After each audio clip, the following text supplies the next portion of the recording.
తీసుకుంటున్నాను. ఇది back neck కదా, సో 7 ఇంచెస్ టు 8 ఇంచెస్ కొంచెం డీప్ తీసుకున్నా పర్వాలేదు. 8 ఇంచెస్ వరకు డ్రా చేసుకోవచ్చు. నేను 7.5 ఇంచెస్ వరకు పెట్టుకున్నాను. ఇక్కడ బ్యాక్, ఇది బ్యాక్ కాబట్టి రౌండే బాగుంటుంది, లేదంటే స్క్వేర్ కూడా పెట్టుకోవచ్చు. ఫ్రంట్కి అయితే వేరే షేప్స్ చేసుకోవచ్చు, కానీ బ్యాక్ రౌండ్ స్క్వేర్ ఒకటి పెట్టుకుంటే ఇది simple wear, night wear type కూడా యూస్ చేసుకోవాలి కాబట్టి ఇలా బాగుంటుంది. ఇప్పుడు దీన్ని కట్ చేసేసుకుందాం.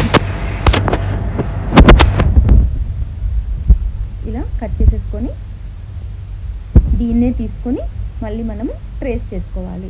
అది ఫ్రంట్ మార్కింగ్ డ్రా చేసుకోవడం కోసం.